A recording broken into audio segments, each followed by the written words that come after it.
Buenos días a todos, muchas gracias por participar. Vamos a tomar unos segundos para organizarnos y para dar comienzo al primer panel de esta sala A, titulado Memoria, Verdad y Justicia. Muchas gracias por su paciencia.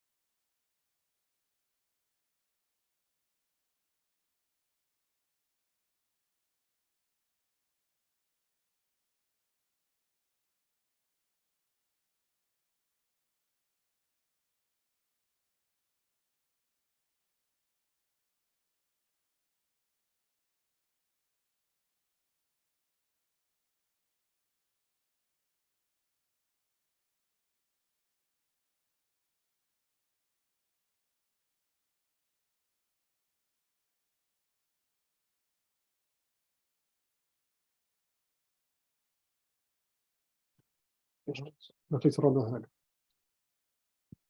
No hay micrófono. Por más que esté abierto, está cerrado. Ah, listo.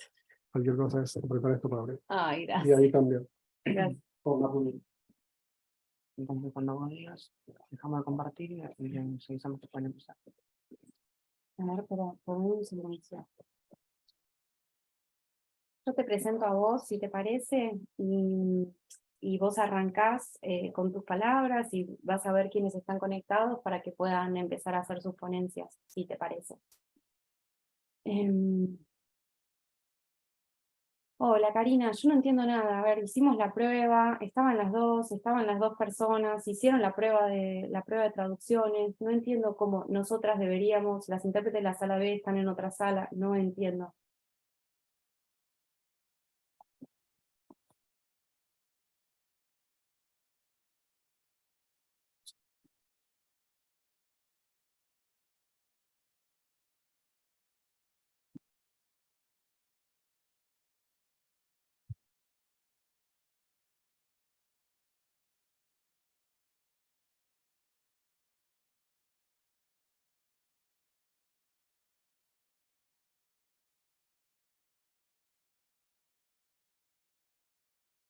Buenos días, ahí estamos tratando de coordinar con interpretación y con los panelistas para que pueda salir bien la interpretación. No queríamos que suceda esto de no tener audio, así que estamos resolviendo esa cuestión y en segundos comenzamos.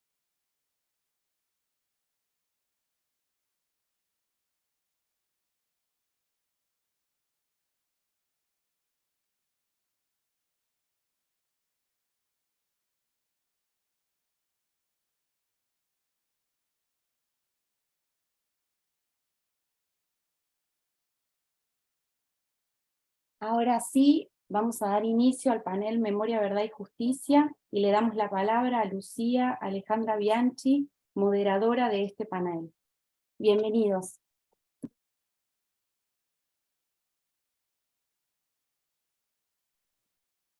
Hola, ¿qué tal? Buenos días a todos, a todas. ¿Cómo están? ¿Se escucha bien? ¿Sí? Se escucha bien, no tenemos imagen. No tenemos imagen, ahí veo a los distintos participantes. Remo Carlotto por Argentina, Alicia Lira. Estoy nombrando a algunos de los participantes. ¿Cómo están? Mi nombre es Lucía Bianchi, yo soy la secretaria adjunta de ATE en la Cancillería Argentina. Gracias por estar y por permitirme también ser parte de este espacio de intercambio sobre un tema que es tan central, que tiene que ver con la memoria, con la verdad, con la justicia, que tiene que ver con la recuperación de nuestra historia, que tiene que ver con, fundamentalmente, con el eje de la democracia. Me parece que hay que poner aquí el centro de atención. Transitamos momentos muy difíciles en la escala global, en la escala regional y también en nuestro propio país. Nos enfrentamos a momentos difíciles, intempestivos, con una fuerte presencia de discursos de odio, y en este contexto creo que tanto desde las distintas expresiones, experiencias, actores que conforman un sistema democrático, desde los sindicatos, desde las organizaciones, desde los organismos de defensa de los derechos humanos, en articulación con el Estado, en los espacios multilaterales de los distintos países, tenemos que poner el foco en la democracia y en la recuperación del sentido democrático. La democracia tiene que ser una democracia que posibilite el acceso y el desarrollo pleno de la vida. La democracia tiene que ser quien pueda dar respuesta a la necesaria justicia social. La democracia tiene que ser quien amplíe los derechos, quien lleve la bandera de los derechos humanos y que tenga un sentido de inclusión, de integración para los pueblos, ¿no?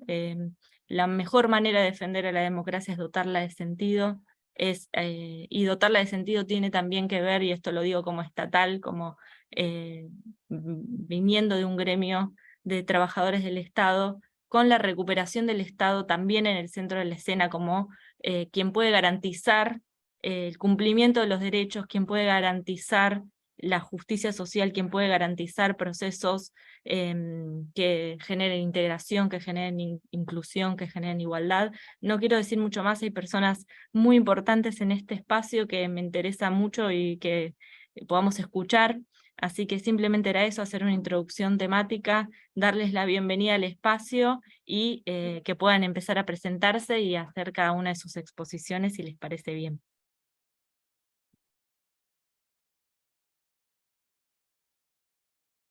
Perdón, 2 o 3 elementos más operativos en términos de tiempos, somos bastantes, es importante que, que respetemos los tiempos de cada participante, así también podemos tener al final un espacio de intercambio, de preguntas y demás. Básicamente estamos hablando entre 5 minutos, un poquito más por cada moderador, por cada expositor, cada expositora, si están de acuerdo con esa dinámica. Ya podemos iniciar con las distintas exposiciones. Muchas gracias.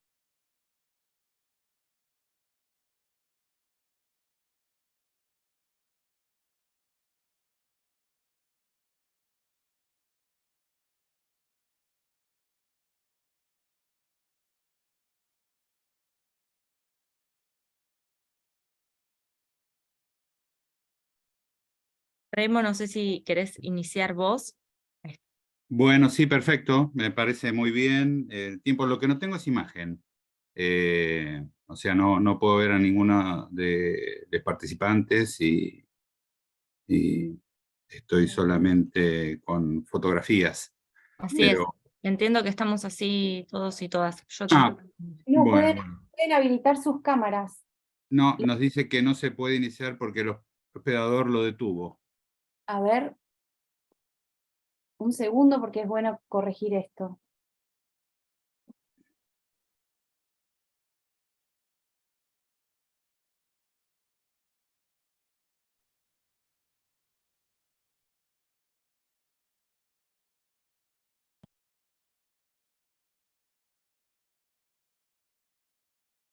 A ver, sí, así lo corregimos. A ver, A ver ahí si- estamos viendo la Alicia Lira. Ahí está, Ah, qué bueno. Muchísimas gracias por... perfecto. Muchas gracias. Bueno, voy a hacerme una intervención rápida, breve, para poder compartir el tiempo entre todos, todas y todes. Buenos días. La verdad que primero es una gran alegría que podamos tener nuevamente la Cumbre Social del Mercosur después de tantos años que su desarrollo no pudo llevarse. Y estas son decisiones políticas muy importantes, tanto para el proceso de integración como para el fortalecimiento de los procesos democráticos en nuestra región. Esperemos que prontamente podamos tener también esta cumbre de manera presencial, que genera esos puntos de intercambio esenciales entre las organizaciones de la sociedad civil, las organizaciones libres del pueblo y aquellos que cumplimos circunstancialmente funciones dentro del ámbito institucional del Mercosur y en cada uno de los países de la región, los países miembros y los países asociados del Mercosur.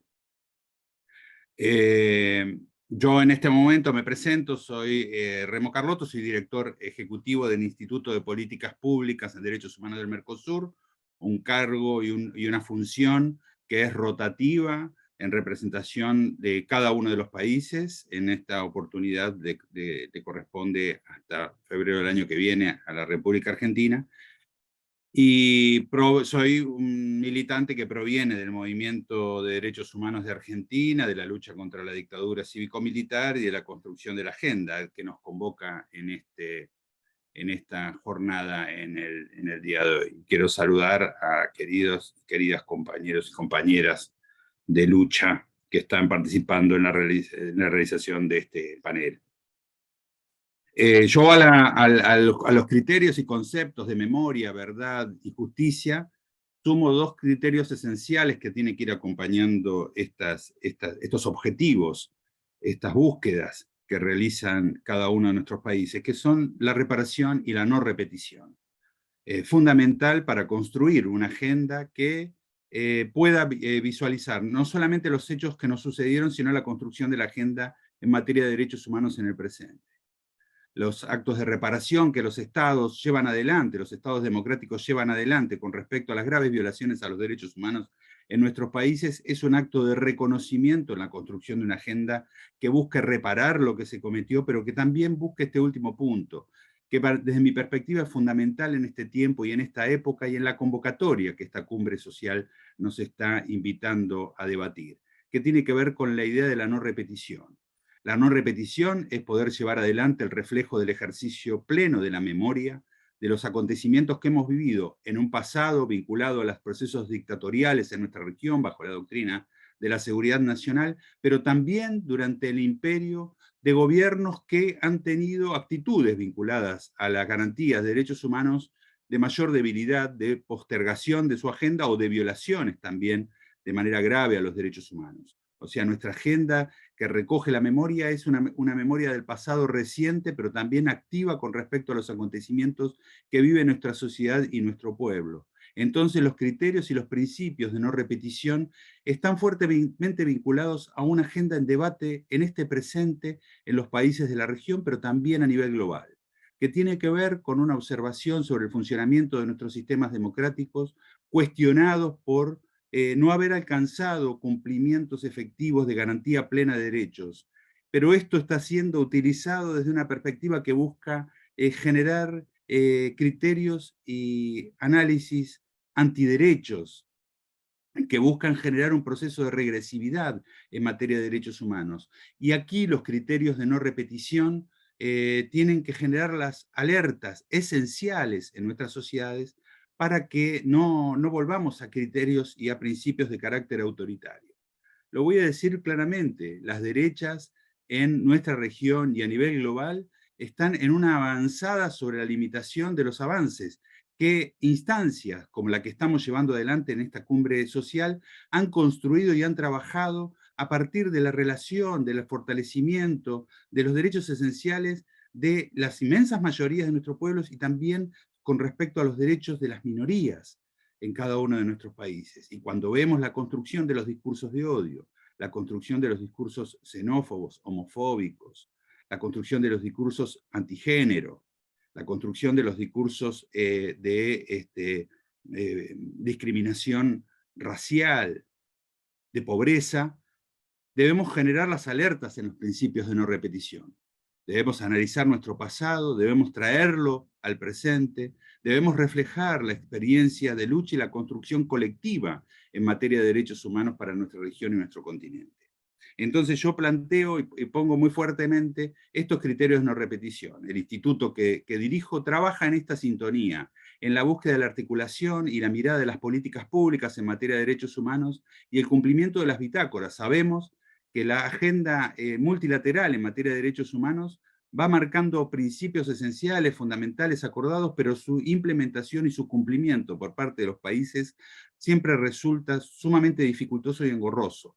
El instituto cumple una función que tiene que ver con acercar la mirada de los derechos humanos a los habitantes de nuestros territorios, para conseguir que efectivamente nos comprometamos en la construcción de vidas comunitarias de integración plena, de igualdad, de participación, de involucramiento, y así construir una democracia que no solamente es parte de un proceso de carácter electoral expresando la voluntad popular, sino también la construcción complementaria de la participación activa de los habitantes de nuestros territorios en la decisión de sus destinos y en la construcción de políticas de inclusión. Vivimos en la región más desigual del planeta.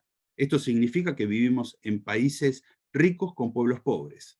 Nuestros presidentes han planteado a lo largo del año pasado y de este año que somos la región productora de alimentos más importante del planeta y sin embargo tenemos una parte importante de nuestra población que padece hambre. Entonces la inclusión, que debe ser desarrollada en términos integrales, tiene que tener una mirada sobre los procesos de desigualdad que vive nuestra región.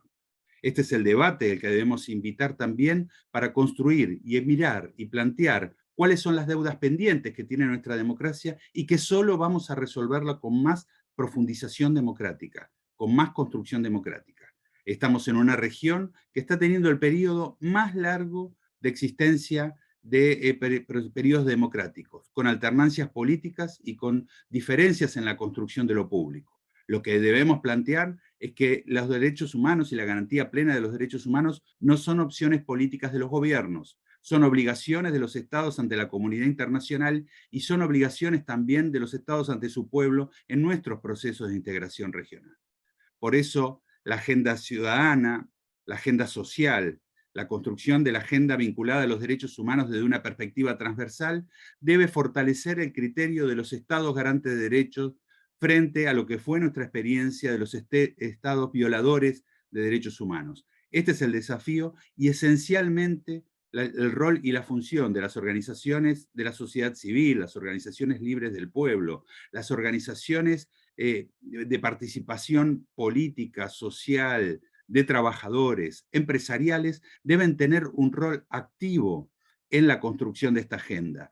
Todos y todas, todes debemos participar plenamente en la construcción de una agenda para el respeto irrestricto a los derechos humanos. Esto ha sido un sueño que luchadores y luchadoras por los derechos humanos, pero también aquellos que participaron en los procesos de liberación de nuestros pueblos, nos han planteado como objetivos y sueños, desde nuestro proceso independentista hasta la construcción de la agenda en este presente. Por eso la importancia estratégica de la participación de las organizaciones de la sociedad civil en el intercambio, en la experiencia y en la incidencia en la construcción de la agenda de políticas públicas. Felicito a la Presidencia Pro Tempore de Argentina por haber hecho esta convocatoria que debemos reforzar en el próximo semestre en la participación durante la Presidencia Pro Tempore de Brasil. Tenemos un destino compartido, una patria grande con la que soñamos y soñaron nuestros patriotas, y que la debemos construir día a día y de manera cotidiana. Está amenazada nuestra democracia en la región, están perseguidos nuestros líderes políticos y debemos hacer una acción activa, participativa y solidaria para defender nuestras democracias de manera plena, pero para hacerlo en el marco de democracias que garanticen la plena inclusión social, política, integral de los habitantes de nuestros territorios. Muchas gracias.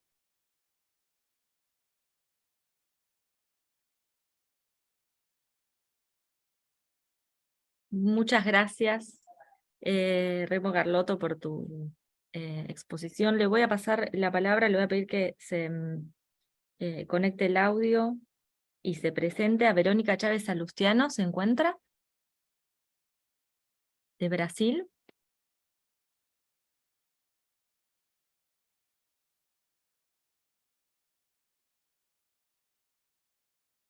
No la veo en el listado de ingresos. Rubén Suárez, de Uruguay. Sí, estoy acá.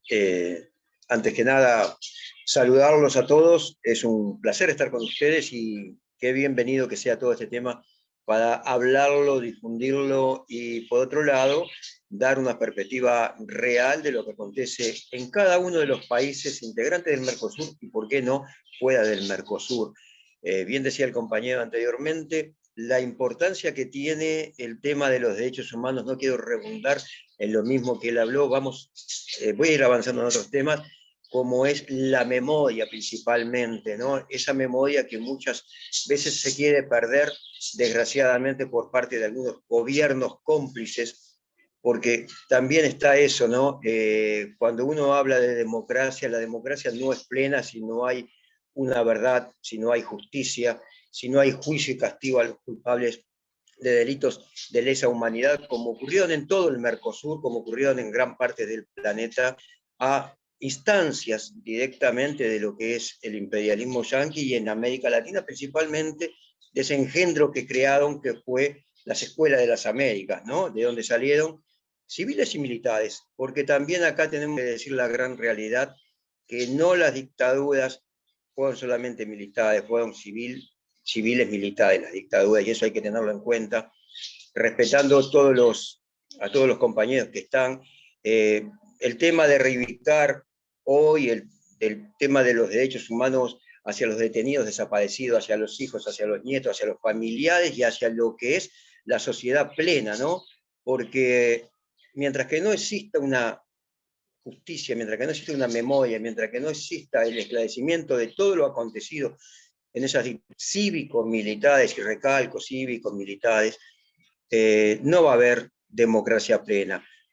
América Latina está tendiendo hoy de vuelta a ese florecimiento de gobiernos progresistas en muchas partes del continente, pero bueno, hay que seguir avanzando, hay que seguir acompañando estos procesos, profundizándolos, y la mejor forma de profundizar es verdad y con justicia.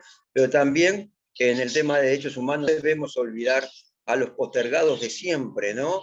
Que son aquellas personas que desgraciadamente por problemas educativos, por problemas de que muchas veces muchos gobiernos les sirve más tener población analfabeta o mal educada, porque son más fáciles de gobernar. Un derecho humano elemental, el derecho a la educación, es el derecho a la cultura, es el derecho a la comunicación, que también se ve en muchos aspectos infladas, ¿no? Hay que saber que las ondas radiales, las ondas televisivas, son de Estado, no son de privados, y un derecho fundamental del ser humano es el derecho a la comunicación, que se ve tan prohibida en grandes grupos que son los que dominan todo lo que es las plataformas, como tienen ustedes en Argentina, Clarín, como están acá los grupos del diario El País, los grupos de Montecable, y así sucesivamente, ¿no? Entonces, eso hay que tratar también de ir bien de forma, corregirlo para que sea más democrático, sea mucho más todo el tema de la comunicación a nivel internacional. Yo quiero abarcar algunas cositas más, el tema de lo que es los derechos primordiales, que es de las personas con discapacidad, que muchas veces hablamos de las personas con discapacidad, pero nos olvidamos. Yo hago una pregunta: en cada uno de los países que están frente acá, ¿cuántos edificios tienen universal? ¿Cuántos edificios tienen RAP? ¿Cuántos edificios tienen realmente todo lo que utiliza para gente con discapacidad? Que no es poca gente, es muchísima cantidad de gente que se hace discapacitada, hay otra que se hace discapacitada en el correr de su vida, y sin embargo van quedando aislados porque no tienen las medidas como para poder ir a esos lugares. ¿Cuánta educación hay, no? ¿En cuántas escuelas, en cuántos lugares hay ese fundamental que es el derecho a la educación, que está consagrado hasta todos los papeles en todas partes del mundo? Entonces, ¿cuánta gente no puede asistir a un centro de educación porque no tiene una simple rampa? Yo acá, como estoy tirando de todo, es una lluvia de ideas, porque realmente hay que aprovechar los momentos. Y bueno, desde nuestra red, que es Red Contacto Sur, es una red de radios a nivel nacional, que después se fue sumando prescrita, se fue sumando televisión, se fue sumando blogueos. Estamos haciendo todo ese tipo de campañas globales sobre los derechos humanos, porque entendemos que son fundamentales, como es fundamental el derecho humano de la mujer, que es explícito el derecho humano de la mujer a decidir sobre su propio cuerpo, En pleno siglo XXI no se le puede prohibir a una mujer que decida sobre su propio cuerpo, que decida más realmente sobre lo que es el derecho a abortar también, ¿no? Estoy hablando de ese tema en específico porque creo que es fundamental y es un derecho humano que debe de tener contra ese gran flagelo que es el machismo, que es el patriarcado que existe en muchas partes del continente, que esto le hace a la sociedad íntegra. Dejo por acá porque sabemos que los minutos son escasos y que hay unos cuantos compañeros. Muchísimas gracias y a todos, a las órdenes que ustedes deseen, y vamos a ver qué es lo que después se menciona, ¿no?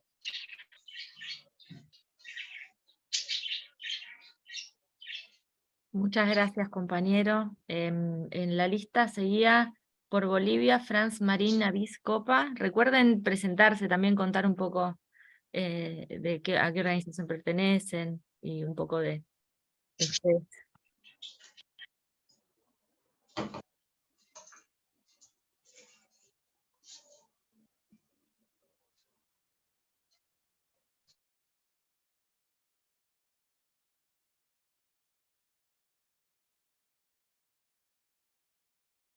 Franz Marín Avis Copa está acá, pero está muteada. A ver.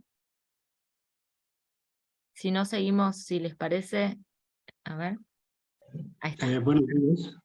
¿Qué tal, compañero? ¿Cómo está, hermano? Buenos días. Bueno, para presentarme, mi nombre es Franz Marina Viscopa, Apumaiti de la Comisión de Relaciones Internacionales del Consejo Nacional de Aves y Marcas del Collasuyo.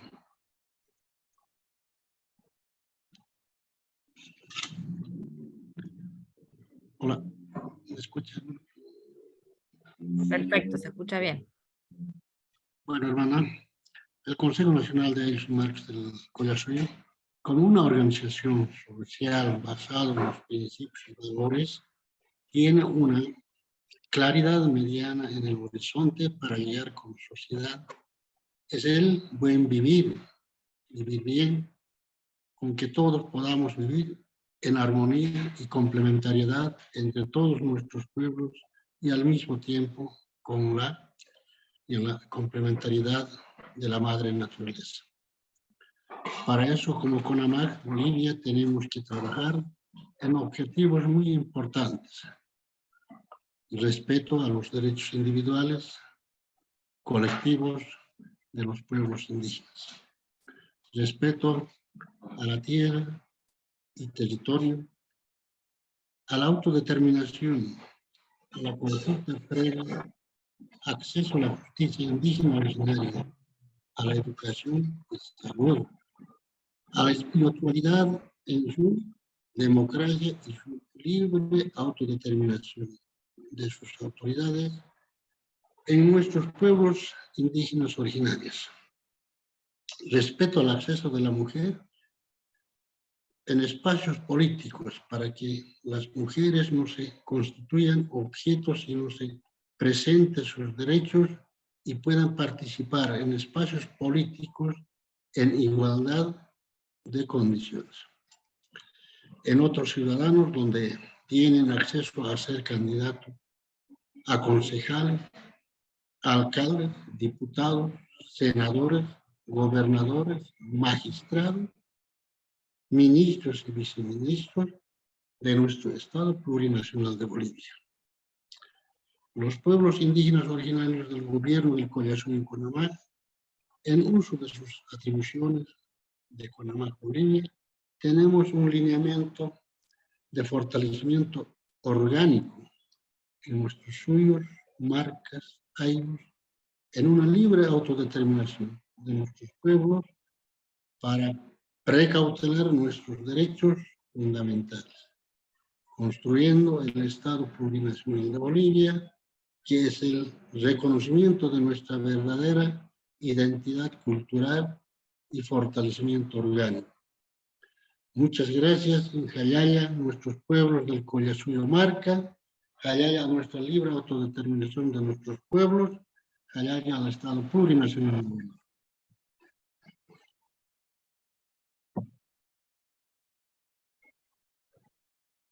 Muchas gracias, compañero. Siguen en el listado los compañeros de Abuelas de Plaza de Mayo, doctor Emanuel Lovelli, Leonardo Fossati y también Manuel Goncalves, que no sé si está, pero que estaba, les paso la palabra. Bueno, muchas gracias. Presentación. Mi nombre es Manuel Lovelli, como indica el propio cuadro de Zoom, soy coordinador de área jurídica. ¿Se escucha bien o se escucha abajo?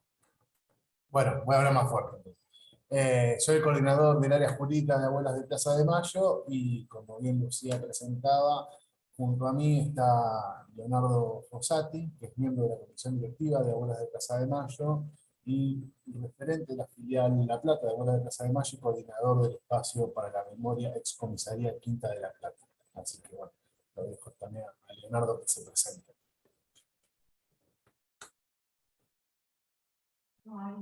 Hola, muy buenos días compañeros y compañeras, ¿cómo andan? Un placer y un gusto compartir esta presentación. No lo veo tampoco a Manu por ahí, ¿no?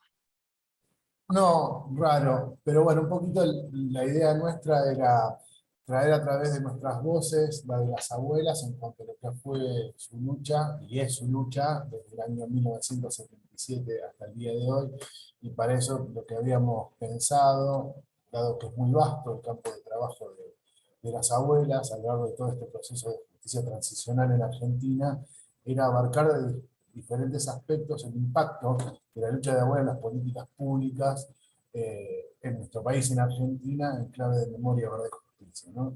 Desde el ámbito que a mí me ocupa más, que es el área jurídica, ver cómo esa lucha jurídico-judicial, por ponerle un rótulo, derramó en instituciones que el propio Estado argentino puso al servicio de la búsqueda de los nietos y nietas que buscan las abuelas. Ahí está Manuel también. Manuel, pero está con mi nombre, me está usurpando la identidad, básicamente. Pero bueno, y la idea es que también Leonardo cuente la experiencia a través de cómo abuelas en su docencia también puede difundir su búsqueda y el proceso de memoria de justicia a través de los sitios de memoria, y como Manuel, a través de la Comisión Nacional por el Derecho de Identidad, que es una institución pública bajo la órbita de la Secretaría de Derechos Humanos, coadyuva en la búsqueda y el encuentro de los mitos. Simplemente yo quería hacer esta introducción, me parece mucho más valorable quienes toman en persona el legado de las abuelas, que son los nietos que las propias abuelas han encontrado, y simplemente, y yo con esto finalizo, es decirle que hoy la búsqueda de las abuelas, y en este impacto, ¿no? De las políticas públicas, se origina en la búsqueda de alrededor de 500 niños, bebés apropiados, bien secuestrados con sus padres o nacidos en cautiverios y luego secuestrados, que al día de hoy son 132 casos resueltos por las abuelas, y que en esa búsqueda, como bien decíamos, esas abuelas, las primeras 12 fundadoras, y luego las que se han ido sumando en su lucha, primero entre ellas mismas, en una soledad acompañada, hoy podemos decir que las agencias del Estado, y esto después queda, si se quiere, abierto para el debate, para las preguntas, que nos acompañan, obviamente, la Comisión Nacional por el Derecho de Identidad, la CONADI, una unidad particular de la Procuración, que es la unidad especializada para casos de protección de niños del terrorismo de Estado, el afectante, obviamente el Banco Nacional de Datos Genéticos, que es donde se depositan los perfiles genéticos de los grupos familiares que buscan estos nietos, y es contra quien se analizan los jóvenes que nosotros creemos que pueden ser los nietos de las abuelas, el apoyo indispensable de Cancillería Argentina para la búsqueda que hacemos de los nietos y de las nietas en el exterior, y por último, el Grupo Especializado de Asistencia Judicial, el GEAC, que es un grupo de las fuerzas de seguridad especialmente capacitados para los procedimientos de toma de ADN en los domicilios de las personas cuando éstas no muestran una espontánea voluntad de dar su muestra de sangre. Yo hago este paneo muy sintético, pero para no no robar tiempo a los compañeros y sobre todo a mis propios compañeros de Leonardo y Manuel. Muchas gracias.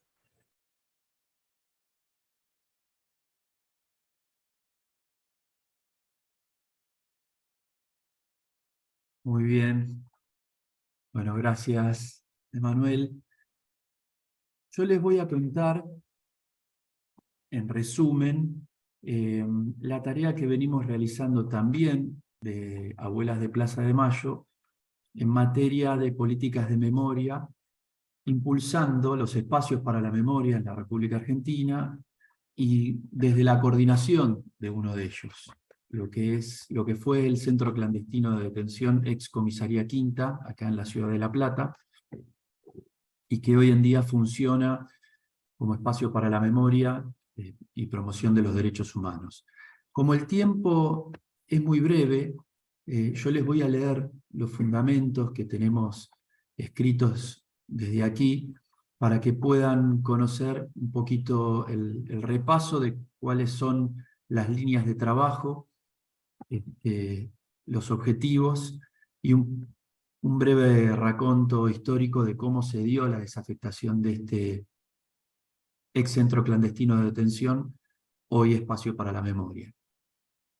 Dentro de sus fundamentos, por supuesto, no solamente este, sino todos los espacios para la memoria de la República Argentina tienen como resguardo de la prueba judicial.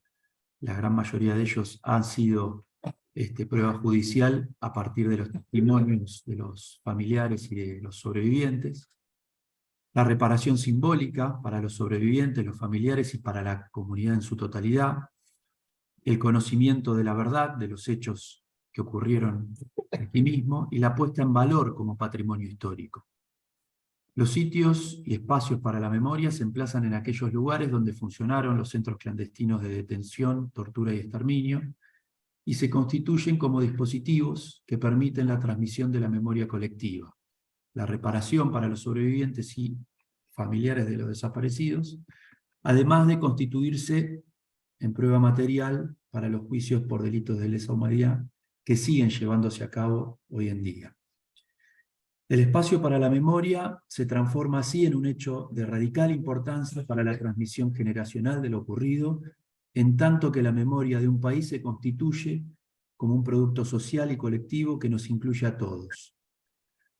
En los proyectos de los espacios para la memoria se propone la reflexión y el debate, se investiga y se realizan diversas acciones que apuntan a la reparación simbólica de las víctimas, directas del accionar represivo y a la sociedad toda, por supuesto, al tiempo que contribuyen a la memoria colectiva, ayudando a trazar puentes entre el presente y el pasado, que evocan la memoria colectiva y aseguran la identidad de una nación. El proceso, bueno, esto que hago mención, ni más ni menos desde un espacio para la memoria, como la ex comisaría Quinta, donde funcionó una maternidad clandestina, es doblemente simbólico, porque hoy en día, desde el mismo lugar donde a muchos de nosotros, que hemos nacido en este centro clandestino de detención y nos han robado la identidad, y se los vio por última vez con vida a nuestros padres, hoy en día, en este mismo espacio, funcionan la filial de Abuelas de Plaza de Mayo de la ciudad de La Plata. Entonces, desde el mismo lugar donde nos robaron la identidad, hoy en día Abuelas colabora y trabaja firmemente en la restitución de esas identidades robadas en la última dictadura cívico-militar. Les hago un breve raconto del proceso de desafectación de la comisaría Quinta.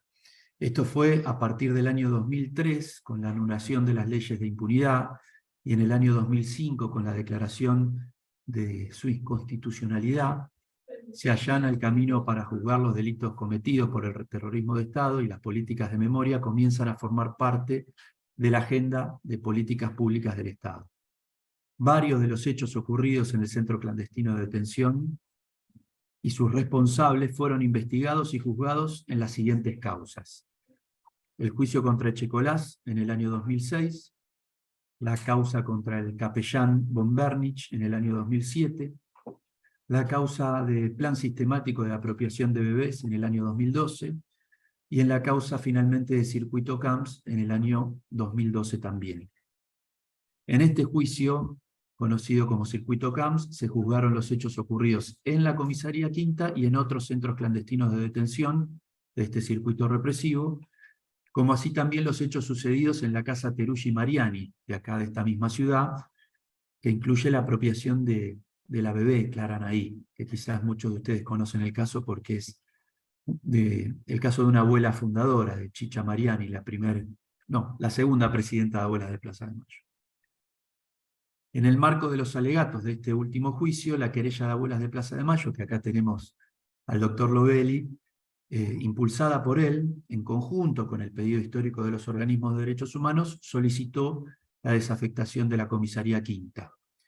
Y en la sentencia, el Tribunal Oral Federal número 1 de La Plata ordenó al Poder Ejecutivo a desafectar el uso policial de la comisaría y destinarlo a un espacio para la memoria y la promoción de los derechos humanos.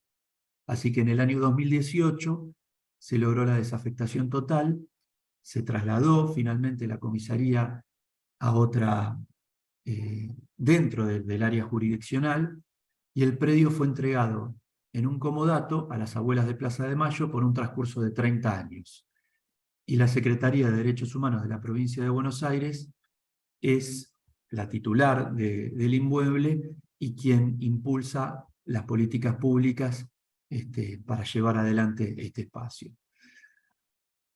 Desde este lugar, quiero hacer mención cómo Abuelas de Plaza de Mayo, dentro, por supuesto, de su tarea principal, que es la búsqueda y el encuentro de los nietos y las nietas que aún faltan encontrar, que son más de 300 casos los que todavía no están resueltos, fueron abriendo camino, fueron creando nuevas herramientas desde diferentes lugares, desde la difusión principalmente, convocando a toda la sociedad a partir de diferentes acciones, con artistas, con referentes de la sociedad, políticos, deportistas, y fueron interpelando a una sociedad entera a que se sume a esta búsqueda y generando esta iniciativa sobre el derecho a la identidad. También fue participando y siendo querellante de diferentes juicios, llevando a los responsables de estos centros clandestinos de detención a las condenas que están cumpliendo actualmente. Pero además de eso, hoy en día forman parte de manera protagónica en estos espacios para la memoria, donde actualmente son visitados por cientos de colegios mensualmente. Aquí en este espacio recibimos al menos 2 colegios secundarios por día, además de realizar actividades culturales, diferentes tipos de talleres y actividades académicas. Con lo cual la transmisión de la memoria de lo ocurrido en este centro clandestino de detención se mantiene viva día a día, además de difundir la búsqueda de las abuelas. Con lo cual creemos que estos lugares y estos espacios trasladados en el tiempo van a ser fundamentales, porque lamentablemente ya no vamos a tener el relato en primera persona de las abuelas, pero sí la sociedad entera y sobre todo las nuevas generaciones los van a poder conocer desde estos lugares. Así que, bueno, no quiero robar más tiempo. Aquí está Manuel, que va a dar la información desde otro perfil, dentro de Abuelas de Plaza de Mayo y dentro de la CONADI. Así que le paso la palabra. Muchísimas gracias. Hola, buenos días. Quiero aclararles que estaba desde el comienzo, pero se ve que estaba en un enlace en el que no me permitía más que ver al que estaba hablando, así que lo escuché a Remo comenzar y lo seguí a todos y a todas, pero no podía hacer otra cosa, hasta que me pasaron un enlace que me permitió incluso cambiar el nombre. Bueno, yo soy Manuel González Granada, soy uno de los nietos, igual que Leonardo, restituidos gracias a la lucha de las abuelas de Plaza de Mayo. Integro la comisión directiva de Abuelas de Plaza de Mayo y además soy miembro de la Comisión Nacional por el Derecho a la Identidad, la CONADI, que justamente es uno de los organismos creados gracias a la lucha de las abuelas de Plaza de Mayo, ¿no?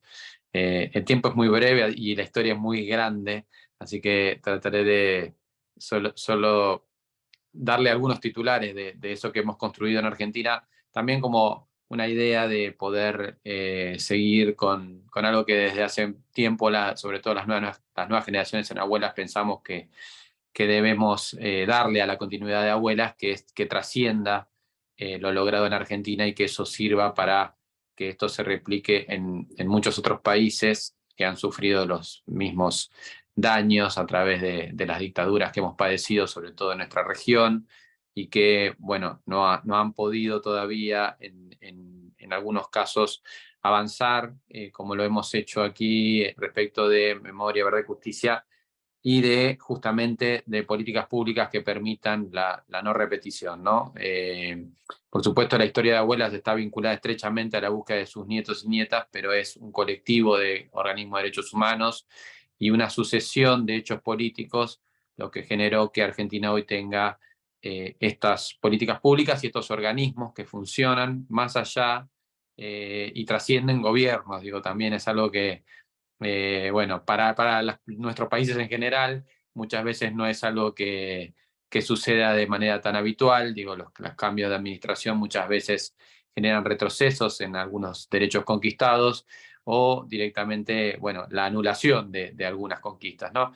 Creo que la historia de Argentina demuestra que, guiados por las madres y las abuelas de Plaza de Mayo, hemos podido sostener, y no solo eso, sino fortalecer muchas de estas políticas, comenzando con el Banco Nacional de Datos Genéticos, que se crea en el año 1987, a poco tiempo, digamos, respecto de lo que tardan algunas veces algunas conquistas, determinada la dictadura en Argentina. Piensen que el 10 de diciembre del 83 vuelve la democracia en Argentina y para el año 87, perdón, ya estaba el Banco Nacional de Datos Genéticos y luego en el año 92 la Comisión Nacional por el Derecho a la Identidad. Esos dos organismos son los que permiten que hoy, principalmente esos dos, digo, después se crea en el año 2012 la Unidad Especializada de la Procuración, también para la búsqueda de niños robados, permiten que hoy también ya estemos en este presente trabajando no solo para la búsqueda de los niños robados durante la dictadura, sino también para seguir fortaleciendo el derecho a la identidad, atendiendo casos por fuera del periodo de la dictadura. O sea, lo que creó Abuelas, lo que Abuelas le exigió al Estado argentino como respuesta para buscar a esos bebés robados durante la dictadura en el plan sistemático de robo de bebés, que además también logramos que sea juzgado y condenado en el año 2012, digo, que estableció la justicia que la dictadura en Argentina tuvo un plan para robarse bebés. Bueno, todas esas construcciones también hoy nos permite ampliar ese derecho a la identidad para la población en general. Digo, estamos trabajando ya con un área nueva que toma casos de personas que también han sufrido sustitución de identidad en hechos que tienen que ver con una práctica que yo diría que es cultural y que excede, por supuesto, a la Argentina. Por eso también decía que el ejemplo de lo que hemos hecho y lo que hacemos aquí en esta materia, debemos trabajar y nosotros lo sentimos así como una obligación moral y un deseo también de poder replicarlo en otros países. Ahora estamos afianzando estos vínculos de trabajo con Uruguay y con Chile particularmente, para poder colaborar en la búsqueda de niños y niñas robadas, ¿no? Lamentablemente, como decía, la sustitución de la identidad de un bebé sucede a partir de decisiones del mundo adulto, ¿no? O sea, y cómo se piensa a esas personas como objetos y no como sujetos de derecho. Es a partir de ese momento que a alguien se le sustituyó su identidad, ¿no? En el momento de mayor vulnerabilidad, cuando el mundo adulto debería cobijarlo, protegerlo y mantenerlo, y el Estado detrás, digo, sosteniendo que eso suceda, que cada bebé que nace en el seno de una familia se quede con esa familia, y si las condiciones socioeconómicas o cualquier otro tipo de situación de esa familia biológica no lo permite o necesita la asistencia del Estado, el Estado debería estar para resolver primariamente esa situación y que ese bebé no sea llevado a otro lugar, a otra familia, sustituyéndole la identidad, transportándolos de un país a otro. No ha sido tanto el caso argentino, pero sí muchos países de la región, Chile es un ejemplo de eso, lamentablemente digo, es un ejemplo de eso. Se ha trabajado mucho sobre las adopciones internacionales. En realidad en la región toda, digo, Latinoamérica y Centroamérica hemos sido exportadores de niños y niñas hacia lo que se conoce como el primer mundo. Eso no tanto es así para Argentina. En el caso de Argentina, la apropiación de niños sucedió en el marco de la dictadura para apropiárselos y quedárselos directamente los perpetradores de los crímenes, en muchos casos, o quienes eran personas afines, pero en el resto de la región ha habido un mecanismo en el que los estados participaron para que esos niños fueran sacados de esos países de origen y llevados a otro país con la figura de la adopción internacional, ¿no? O sea, en la que en realidad el país de la nacionalidad de ese bebé es el que permite, de manera, entre comillas, legal, el mecanismo que hace que esos niños no solo pierdan su identidad, sino también su nacionalidad y su idioma, o sea, su origen por completo. Como ejemplo de esto, lo digo, solo con el trabajo que estamos haciendo con Chile. Hace poco hemos tenido una comunicación por Zoom con la embajada chilena en Suecia, y solo en Suecia hay registrados 2.400 chicos chilenos ingresados adoptados por familias suecas. O sea, imagínense que ese número se multiplica por tantos otros países para lo que es el caso chileno, y para la región en general, digo, Centroamérica, el mecanismo era el mismo, ¿no? Pretender que esos niños, por los conflictos armados, o por las dictaduras, o por cuestiones económicas, las familias biológicas no era conveniente que ese bebé se quede con esa familia, entonces el Estado lo ponía a disposición de este mecanismo que hacía que muchas veces los adoptantes, que eran personas muy alejadas de nuestras realidades, adoptaban un bebé creyendo que les estaban salvando la vida y que los iban a poder criar y darles un lugar de contención que en sus países de origen no existía. Bueno, en realidad en la mayoría de estos casos lo que hubo fue un robo sistemático de esos bebés a esas familias, ¿no? Por ser pobres, por ser perseguidas políticas, por las situaciones que todos aquí conocemos.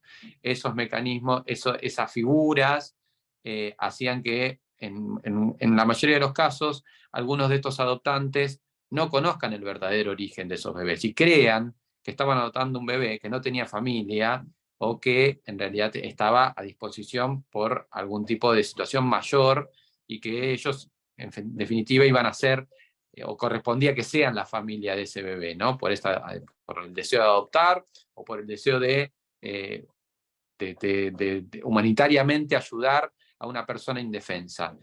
Tenemos que trabajar mucho sobre esa materia. Creo que Argentina ha dado pasos muy importantes en eso, y tiene la obligación de transmitir ese conocimiento, e incluso también por la experiencia que hemos acumulado en tantos años de lucha. Las abuelas ya llevan más de 46 años en esta lucha, y Argentina, con estas políticas públicas, más de 3 décadas, hemos podido resolver casos que, a mi criterio, incluso se resuelven de una manera aún más compleja que estos otros que estaba mencionando.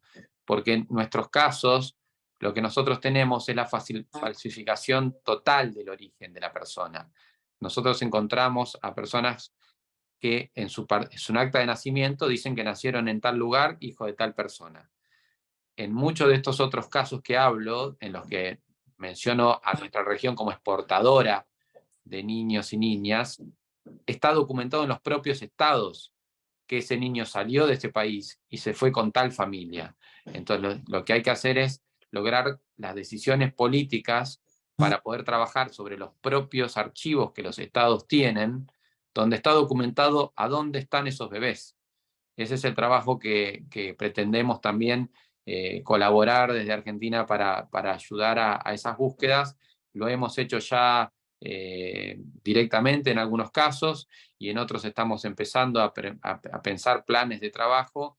En Centroamérica trabajamos mucho con organizaciones de la sociedad civil y con algunas pequeñas oficinas en algunos estados de nuestros países que lo están intentando, ¿no? O sea, yo creo que hay un momento en el que estas pequeñas grietas que se van abriendo, como hicieron las abuelas, rompen esos muros de contención, de impunidad, y estamos cerca, me parece, me ilusiono, de que muchos de nuestros países empiecen a avanzar seriamente en esta búsqueda. Bueno, muchas gracias por el tiempo.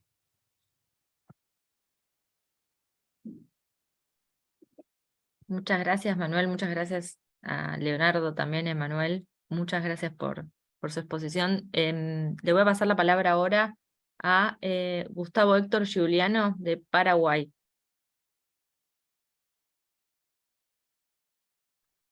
¿Qué tal? ¿Cómo están todos? Es realmente un honor, un privilegio estar acá. Este panel, Memoria, Verdad y Justicia, es muy significativo. Yo represento a la Federación de Mujeres para la Paz Mundial en Paraguay. Si bien soy argentino, hace casi 14 años que estoy aquí en Asunción, en Paraguay. Mi esposa es la presidenta de esta federación aquí. Entonces, quería resaltar que el trabajo que están haciendo es muy loable debido a que se enfocan en los puentes de paz, ¿no? Uniendo las razas, las culturas, los credos, las minorías. En todo sentido trabajan para la unidad, para la reparación y la no repetición, como bien mencionó Remo Carlotto, de los hechos y acontecimientos que empañaron o que, digamos, fuimos testigos a la distancia de conflictos y errores del pasado, ¿no? En esta oportunidad quería hablar un poquito sobre la conceptualización de la empatía histórica, una mirada para una mejor comprensión del presente. Creo que es una herramienta clave que nos va a ayudar para poder darle una mirada más profunda, así como recién Manuel Granada lo hizo, y también Leonardo Fossati, hablando de la investigación y la reparación simbólica y los puentes entre el presente y el pasado, ¿no? Entonces, simplemente quería introducir este tema. Si bien hay muchas definiciones acerca de la empatía histórica, pero me refiero primero a la empatía como valor en sí. Daniel Goleman hace bastante énfasis en el concepto de empatía, dice, porque la empatía es la actitud que tiene una persona para reconocer las emociones en los demás, es decir, es la capacidad de comprender los sentimientos de los otros y poder leer sus mensajes no verbales. Entonces, con respecto a la empatía histórica, algunos historiadores señalan que la empatía, fue que la empatía a la que me refiero ahora es diferente a lo que los psicólogos y psiquiatras habían propuesto. En este caso se lo considera como una herramienta para investigar la historia, ¿no? También se refiere a Gilmas, define el término empatía histórica como la habilidad de comprender los marcos de referencia de los personajes históricos en base a hechos y acontecimientos históricos sin tratar de identificarse o simpatizar con sus sentimientos. Por otro lado, hay el modelo de las dimensiones que propone Davidson, ayudarán a mejorar nuestra comprensión del tema. Por ejemplo, las dimensiones afectivas poseen 3 elementos: mentalidad abierta, que es la disposición para entender otros puntos de vista; la compasión, que aglutina tanto ser compasivo como sensible y tolerante hacia otras personas; y la imaginación, que ayuda a los estudiantes y a todos en general a figurarse cómo era el pasado. Además, las dimensiones cognitivas tienen en cuenta 3 aspectos: búsqueda de evidencia, que incluye contrastar diversas teorías sobre el pasado, utilizar un amplio espectro de pruebas y analizar la fiabilidad y utilidad de las evidencias históricas; también buscar múltiples perspectivas para interpretar el pasado de acuerdo al análisis de diversos puntos de vista; y por último, evitar el presentismo, que es a fin de interpretar las creencias y comportamientos de los personajes históricos de mejor modo posible. Es fundamental comprender que el presentismo es una actitud o enfoque que consiste en interpretar y juzgar el pasado utilizando los valores, creencias y conocimientos del presente. Es una tendencia común entre las personas al evaluar eventos históricos o culturales y puede afectar nuestra comprensión y apreciación de periodos pasados. El presentismo es un enfoque historiográfico que consiste en interpretar los eventos históricos a partir de la perspectiva y los valores contemporáneos. Vamos a dar un ejemplo, y como estamos en la semana, hace poco tuvimos la Semana de Mayo. Si un político habla de la Revolución de Mayo de 1910 desde una perspectiva de presentismo, significa que está aplicando conceptos, ideologías o juicios actuales para interpretar y analizar ese acontecimiento histórico. El presentismo puede tener sus ventajas, ya que permite establecer conexiones entre el pasado y el presente, y puede generar debates sobre la relevancia y el legado de los eventos históricos en la actualidad. Sin embargo, también puede distorsionar la comprensión precisa de los acontecimientos históricos al proyectar nuestros propios valores y creencias en el pasado. Por lo tanto, es crucial analizar los eventos históricos, como la Revolución de Mayo de 1910, en su contexto original, considerando los valores, las circunstancias y las motivaciones de la época. Esto nos permite comprender mejor las causas y los acontecimientos de esos eventos, así como apreciar cómo han influido en la historia posterior y en el desarrollo de la sociedad en la que vivimos actualmente. En resumen, el presentismo y la empatía histórica son 2 enfoques opuestos en la interpretación del pasado. El presentismo puede obstaculizar la empatía histórica al aplicar nuestros valores actuales al pasado, no nos permitirá reflexionar correctamente y podría servir para confundir, discutir y atacar. Si pretendemos que los jóvenes de la actualidad sean conscientes de que ellos son protagonistas de la historia, que la historia es una posible fuente de motivación, es fundamental para su desarrollo personal y ciudadano, de que el futuro depende de lo que hagamos hoy y de que eso conlleve una responsabilidad histórica en cuanto a la memoria, la verdad y la justicia. Por eso hay que superar la visión presentista de la historia. De esta manera quería dejar este concepto más que nada para que tomemos también la herramienta empatía histórica y hagamos las investigaciones, pero desde la mirada de esa época, poniéndonos en el lugar de aquellos personajes de esa época, sin imprimirle nada del presente, de nuestro quehacer diario. Así podríamos quizás tener más depurado, digamos, aquellos sentimientos, como recién estaba hablando Manuel. Entonces, la verdad que los jóvenes de hoy tienen que tener la visión concreta y clara de lo que realmente pasó, desde todas las miradas, y a todos hay que estudiar para poder tener, en fin, una visión clara de lo que pasó y para que hoy nosotros construyamos la historia correctamente. Bueno, eso quería compartir nomás y gracias por el espacio.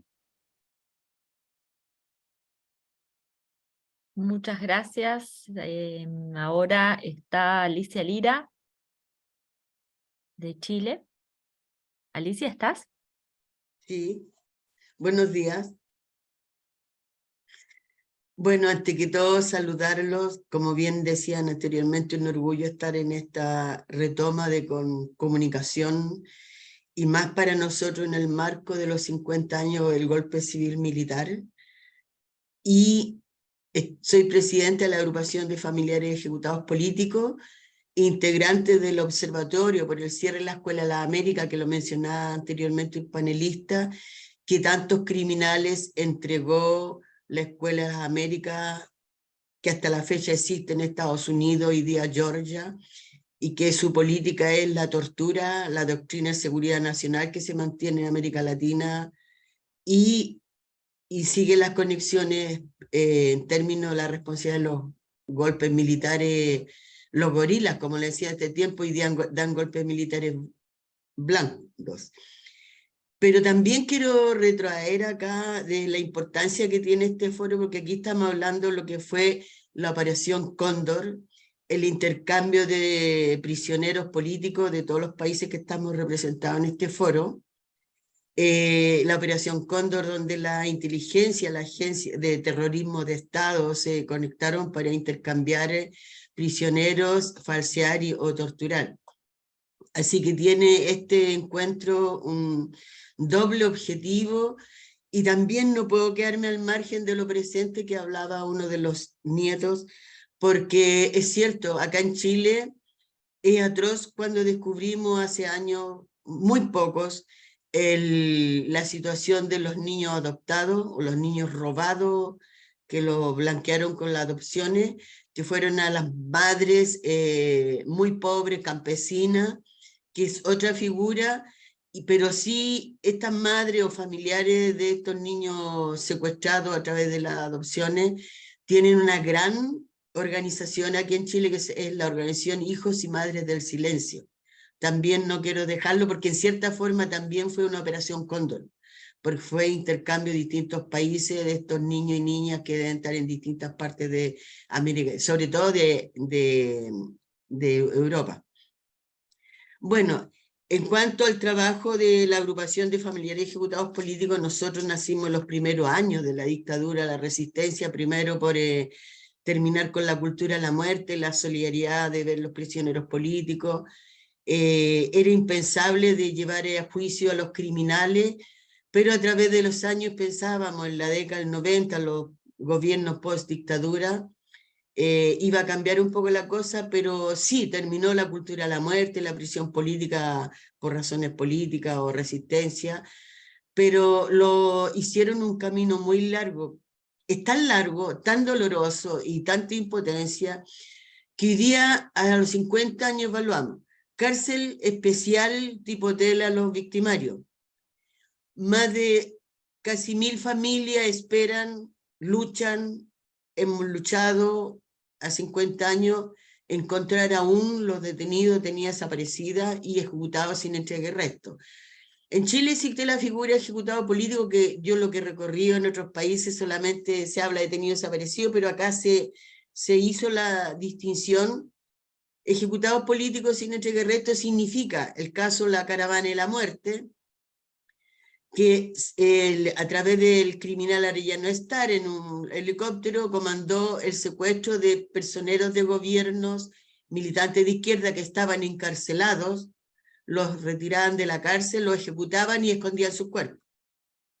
Hubo testigos, hay certificados de función que fueron ejecutados y sepultados, lo que llevó a la perversión de la dictadura, no solamente aniquilar, eliminar físicamente, además dejarlo, porque después a través de la DINA que eligió el criminal Manuel Contreras, la tortura, que es mencionarla, uno se estremece, la forma que usaron la tortura contra las mujeres especialmente, era dejarla, humillarlas, degradarlas antes de hacerlas desaparecer.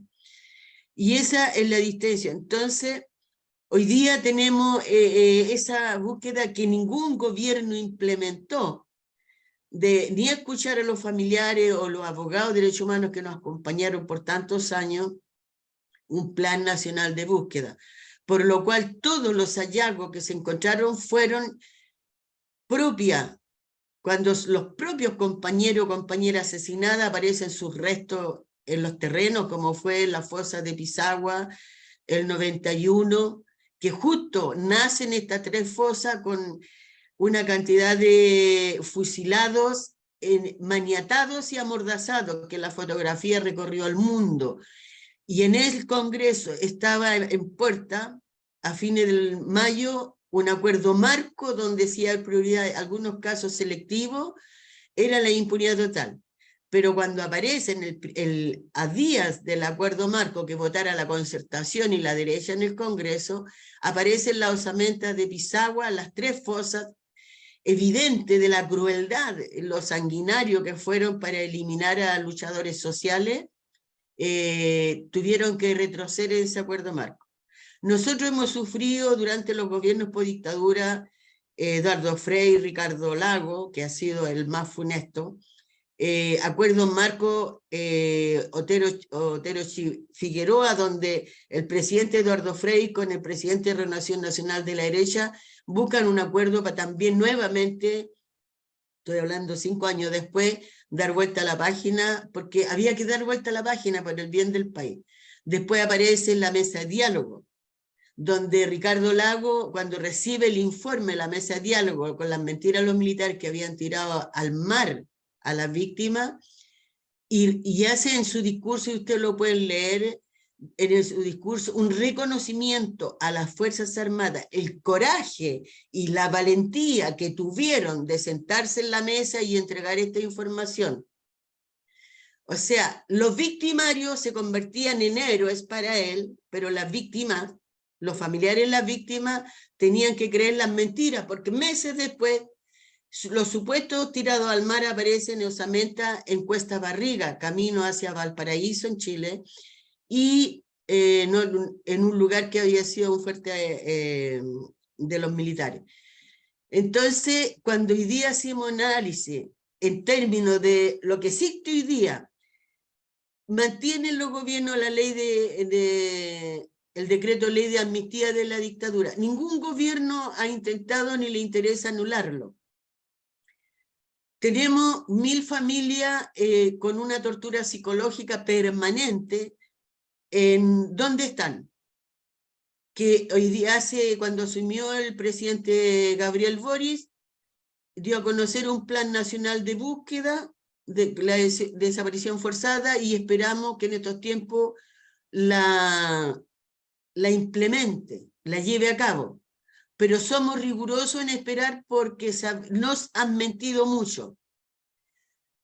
Tenemos el hecho, como no hubo nunca más, ningún gobierno buscó las garantías de repetición. Hablamos, por ejemplo, un proyecto de ley que duerme en el Congreso por más de 17 años, donde se iba a interpretar el Código Penal chileno en los artículos 93 y 103, donde iban al 100, y se podían condenar los crímenes como lesa humanidad. Hoy día, para que ustedes sepan, los crímenes se condenan como crímenes comunes. Y si hay muchos criminales condenados con muchos años, es porque están condenados por distintos crímenes que cometieron a lo largo de los 17 años.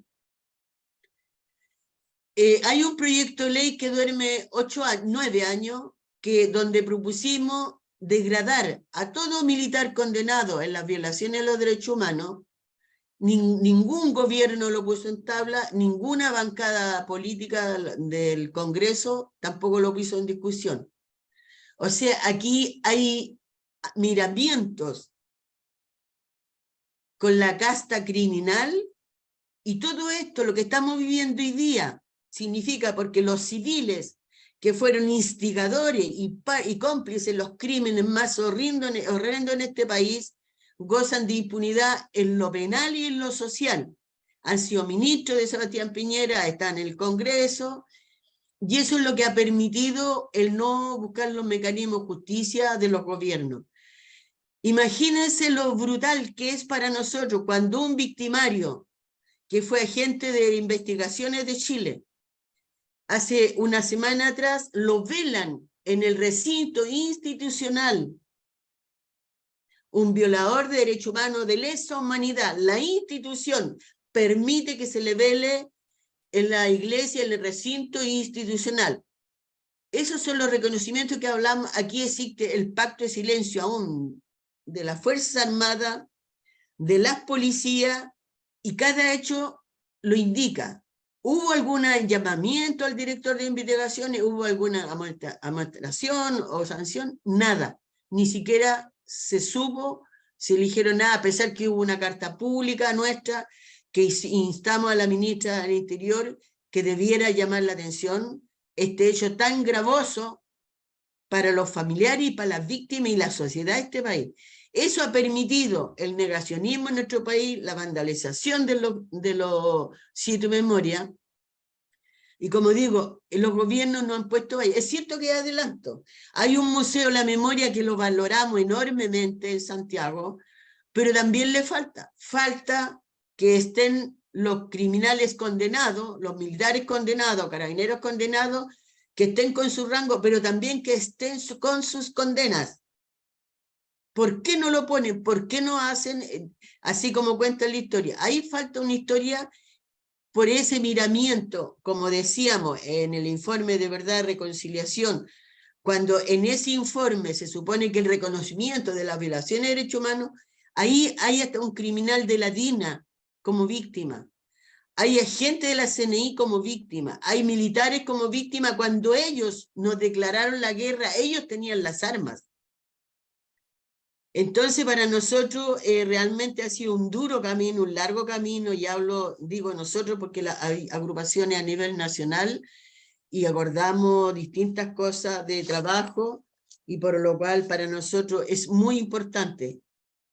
No quiero pasarme el tiempo, pero el hecho de la situación que estamos viviendo en este país, a pesar que nosotros nos coordinamos con organizaciones sociales, sindicales, conmemoramos, así que estamos hoy día en estos marcos 50 años de hacer conciencia, porque realmente siempre hemos dicho, los gobiernos post-dictadura de Piñera para atrás, del último gobierno para atrás, permitieron la relativización de los crímenes, permitieron que hoy día haya personeros neofascistas electos democráticamente y que se den la insolencia, la ofensa a las víctimas de dar conferencias y que los publiquen, donde hable que el error fue la violación de derechos humanos, que Pinochet fue un gran estadista.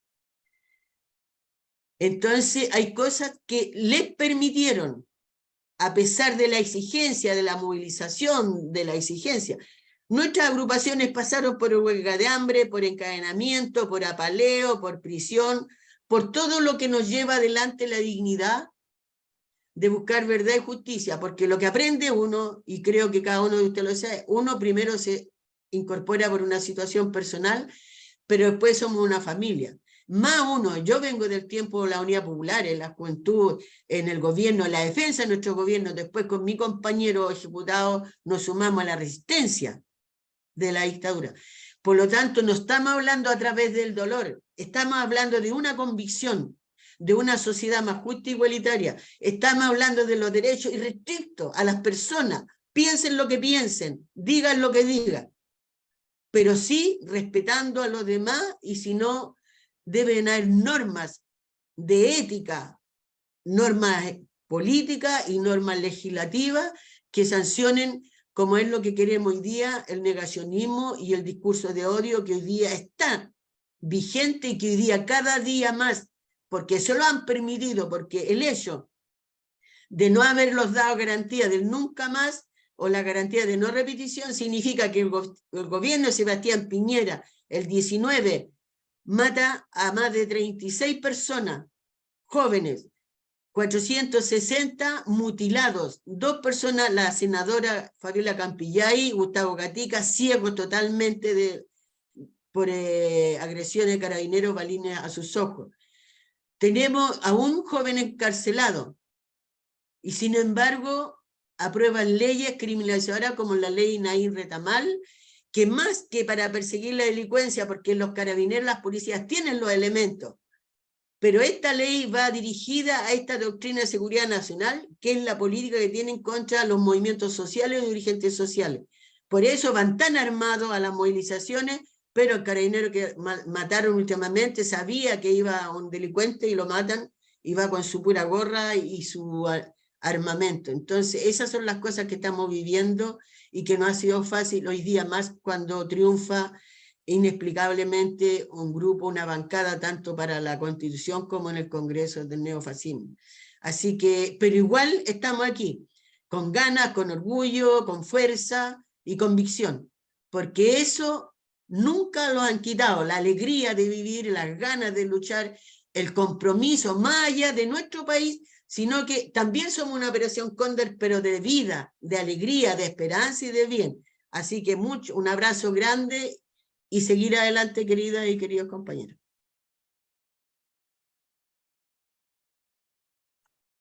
Gracias, compañera, muchas gracias. Bueno, nos queda un ratito, ahora si les parece, abrir un poquito el espacio para intercambiar, para compartir, para incorporar algún elemento más. Quien quiera y pida la palabra, así podemos tener un espacio de intercambio.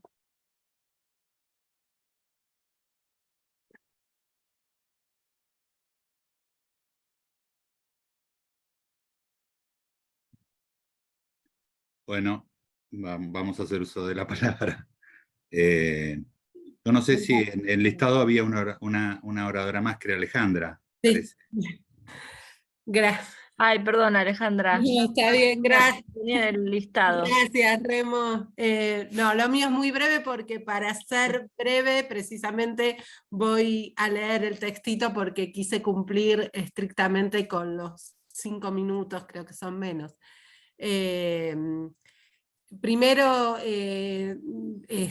saludar a los compañeros y compañeras, celebrar este encuentro, agradecerles infinitamente la convocatoria.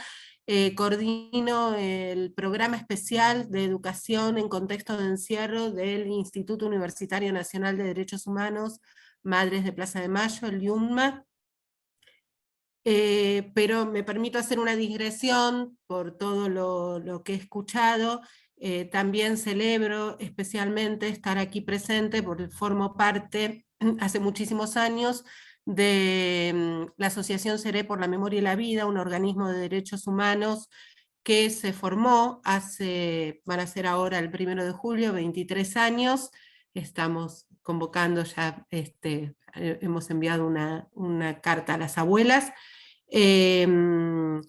que se formó con el impulso de la Asociación para la recuperación del espacio de memoria en el predio Quinta Seré en Castelar, donde funcionó el centro clandestino de tortura y exterminio conocido como Mansión Seré.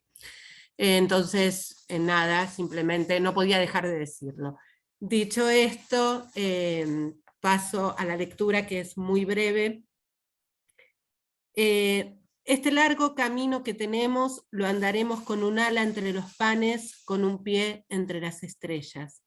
Así comienza un poema de Luis Natalio Ellenswein, militante secuestrado y desaparecido por el terrorismo de Estado en mayo de 1977, cuyas palabras elegimos para presentarnos desde el Programa Especial de Educación en Contexto de Encierro del Instituto Universitario Nacional de Derechos Humanos, Madres de Plaza de Mayo, IUNMA, y agradecer profundamente la convocatoria para participar de este encuentro.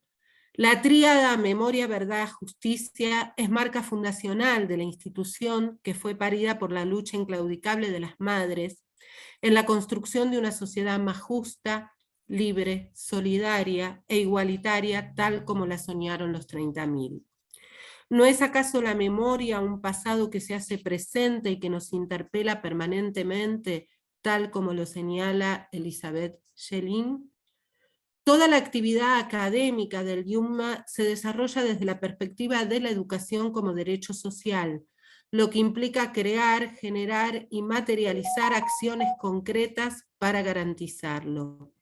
Las mismas se orientan en pos de acompañar en el marco de ampliación y restitución de derechos, la diversidad, las biografías de quienes estudian en cualquiera de las sedes de esta alta casa de estudios. En el caso de los estudiantes que cursan en la sede que funciona en el Complejo Penitenciario Federal número 2 de Marcos Paz, resulta importante mencionar que sus biografías y trayectorias educativas, profundamente signadas por la vulneración de derechos desde mucho antes de ingresar a la cárcel, característica común a la población privada de su libertad, están atravesadas por la lógica punitiva que rige el sistema penal y que sigue entendiendo a la educación como un beneficio y no como un derecho. En el marco de los 40 años de democracia ininterrumpida, resulta imperioso referirse al avance de la presencia real de las instituciones educativas en territorio penal, fundamentalmente desde la sanción en el año 2006 de la Ley de Educación Nacional 26.206, y lo que ello implica en el sentido de la restitución y ampliación de derechos. Pero también resulta imperioso referirse a la necesidad, para el fortalecimiento de la democracia, de contribuir con la progresiva deconstrucción de un sentido común en el cual se sustentan los discursos y las políticas punitivistas como opción para abordar los conflictos sociales. La universidad en contexto de encierro trabaja con sujetos que sufren y que tienen memoria de sufrimiento. De la mano de la concepción de la educación como derecho humano inalienable, va la perspectiva del acto educativo como acto antidestino. Desde el programa especial de educación en contexto de encierro se lo considera un principio organizador en el abordaje cotidiano de los actos administrativos y las decisiones institucionales. A 40 años de democracia, la violación a los derechos humanos en los lugares de encierro es un asunto que no debe soslayarse desde la perspectiva de la memoria, la verdad y la justicia. Retomando la idea de la materialización de condiciones para garantizar el derecho social a la educación superior, que implica el acceso, la permanencia y el egreso, consideramos importante compartir en esta brevísima exposición que el YUNMA entrega a todos los estudiantes que cursan en contexto de privación de la libertad, que actualmente son 300 personas, la totalidad del material bibliográfico y de estudio correspondiente a cada materia cursada. Generalmente los estudiantes cursan 5 materias por cuatrimestre en cualquiera de las carreras que son Derecho, Licenciatura en Comunicación, Licenciatura en Trabajo Social, Profesorado de Historia y Licenciatura en Historia. Asimismo, consideramos importante compartir por cómo ha crecido. Nosotros estamos en la coordinación y con la creación de este programa desde la gestión que asumió con la pandemia, promediando el 2020. En relación a la cantidad de estudiantes y por la sistematicidad del trabajo que se viene alcanzando junto a los estudiantes, que el acompañamiento de las trayectorias académicas se continúa en articulación con el programa de género y diversidad, más otras áreas y departamentos en la instancia de recuperación de la libertad. A las madres y su ética revolucionaria inclaudicable, queremos dedicar las palabras finales de esta breve exposición. El año pasado, 45 años de la primera marcha, los estudiantes del YUNMA, que están privados de su libertad, realizaron un mural dedicado a ellas, para cuyo descubrimiento eligieron compartir lecturas referidas a la lucha de las madres, que seleccionaron del material de la Cátedra Historia de las Madres de Plaza de Mayo. Y este año lo compartieron en un audiovisual en el tercer Foro Mundial de Derechos Humanos. A las madres, a la memoria imprescindible y siempre viva de Eve, por los más bellos sueños y porque para todos y todas deben ser definitivamente el pan y las estrellas. Gracias.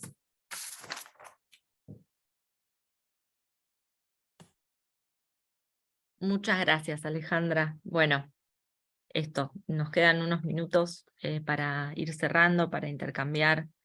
Yo, de la sistematización de lo que fueron planteando, me gustaría que conversemos y abrir un poco este cierre de este espacio tan importante con 2 o 3 enclaves, si se quiere, que lo han planteado a lo largo de sus distintas exposiciones. Uno que tiene que ver con lo generacional, con cómo seguimos construyendo para adelante, y en ese futuro, ese sostener la memoria y la verdad y la justicia en políticas efectivas que le den continuidad en el tiempo.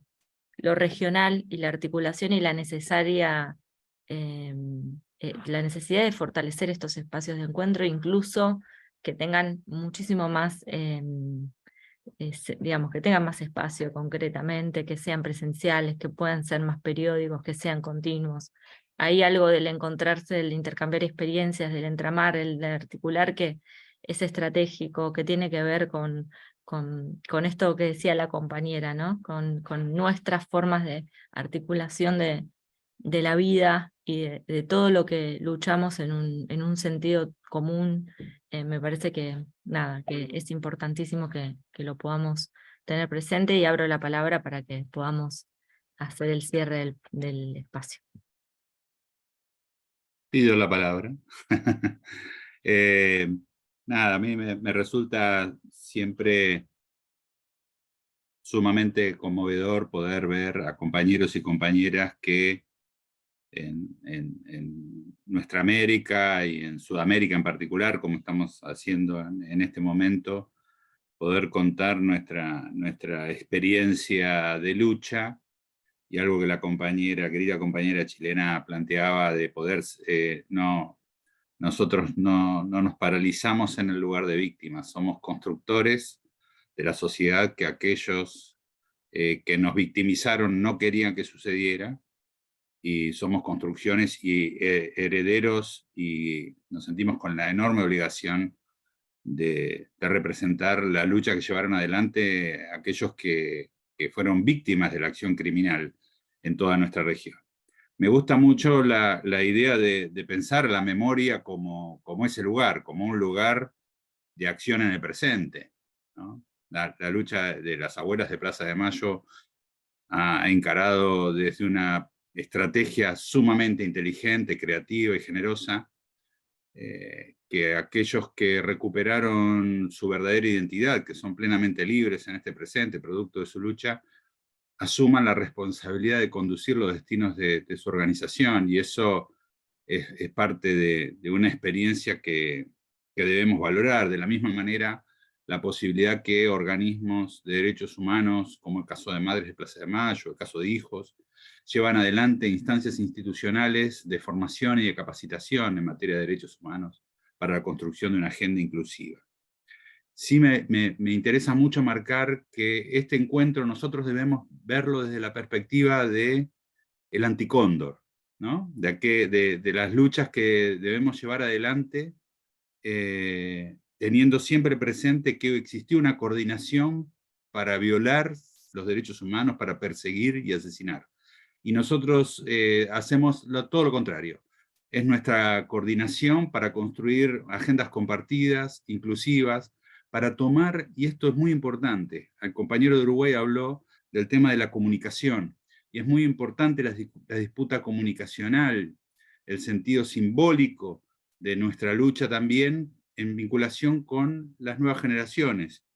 Y hay experiencias maravillosas en nuestro continente, en nuestra Sudamérica, que debemos siempre poner en valor, de luchadores y luchadoras por los derechos humanos que todos los días ponen el cuerpo. Somos una región que tiene una enorme cantidad de víctimas, de defensores y defensoras de derechos humanos y ambientales, que pagan muchas veces con su cuerpo, con su vida en el presente también, en la construcción de sociedades más inclusivas y participativas. Y tomo también la palabra, para nosotros muy importante, de los procesos del constitucionalismo social en nuestro continente, y de la experiencia integral en materia de derechos que la Constitución de la República Plurinacional de Bolivia ha llevado adelante, y el concepto del buen vivir y el vivir bien.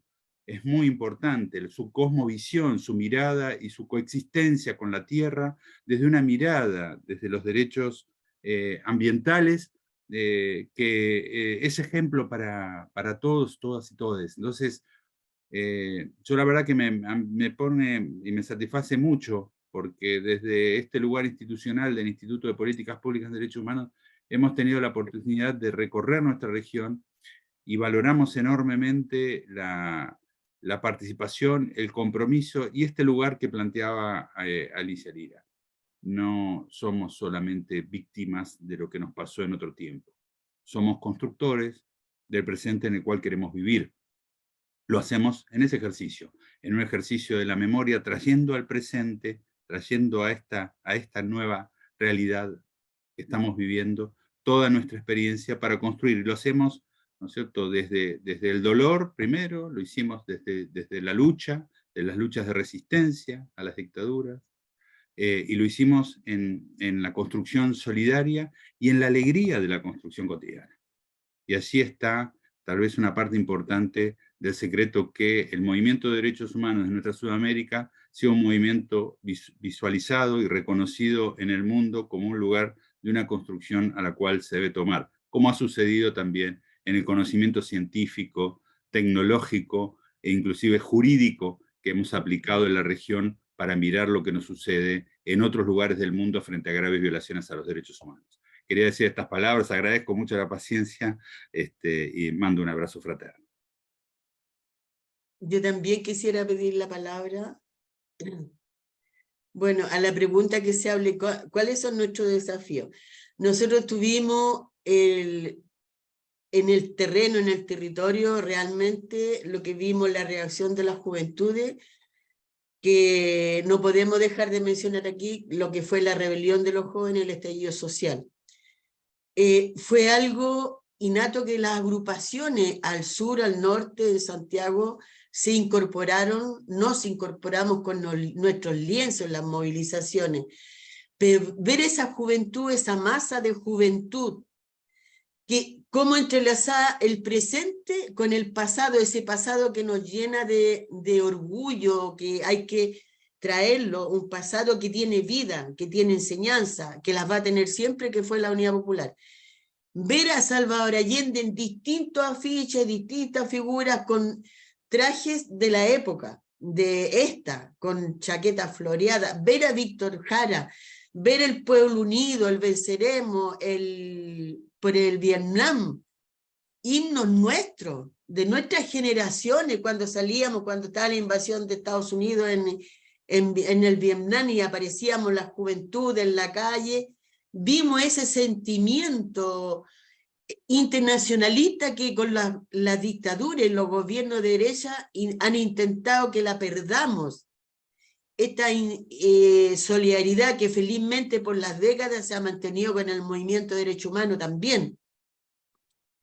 Por lo cual nosotros, todo lo que sea la conmemoración, estamos tratando que sea, porque igual como hablamos de que nosotros somos más allá de familiares dolientes, los sitios de memoria que se han recuperado, que son muchos, se convierten en sitio de memoria, pero esa memoria viva, esa memoria no de ir a leer, sino que qué es lo que dejaron, qué es lo que estamos haciendo, cuál es el camino, porque la memoria también es prevención a las violaciones de derechos humanos. Es que vean que las personas eran buenas personas, y además, siempre he dicho, aunque hubiese sido un delincuente, se le detiene, se le juzga y se le condena. No se le acrimina y se les mata como es. Entonces, en ese sentido, ver en la calle lo cultural que se transmitió a lo largo del país, la cultura es inherente a la vida, al derecho que tenemos, la cultura, como decíamos aquí, la educación, la cultura, no son bienes de consumo, son derechos. Entonces, lo que hacemos nosotros y que siempre... Nuestra agrupación tiene una coordinadora donde están la red de sitio de memoria que tiene que ir a lo largo del país. Están colectivos de migrantes, que hay un colectivo que es maravilloso. Está la NEF, que es una organización de funcionarios públicos que tiene un trabajo como sindical, pero de memoria, que reivindica permanentemente un memorial al interior al entrar a su sede, con los trabajadores de la Confederación, porque eso se trata. No somos una parcela. Mientras más empaticemos, porque nosotros como no vivimos solamente el duelo y queremos una sociedad más igualitaria, somos solidarias con el movimiento estudiantil, sindical, campesino, el que sea, las mujeres, porque tenemos la obligación, porque nosotros recibimos la solidaridad por décadas, para que tuviéramos verdad y justicia, que la hemos tenido a media, pero por lo cual esa es la forma de avanzar y sensibilizar.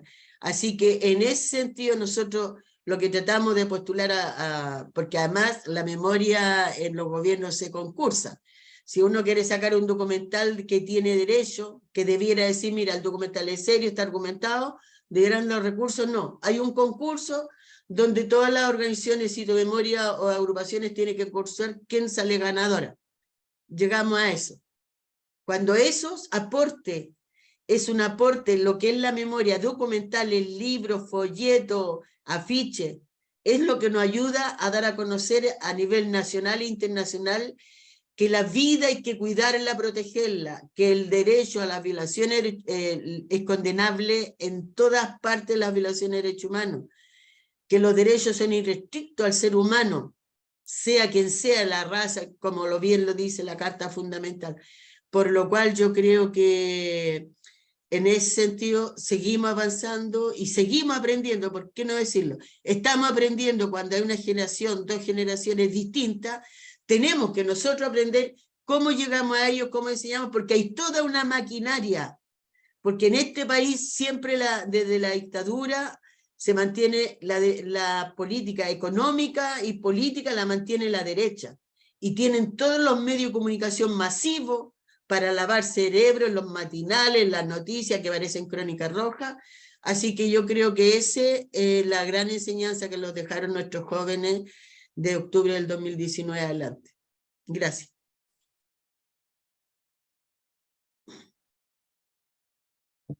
Bueno, gracias compañera nuevamente, gracias compañeros, gracias compañeras. Tenemos que ir dejando el espacio porque viene el panel siguiente. Agradecerles y esperemos que nos podamos seguir encontrando. Un saludo grande a todos y a todas.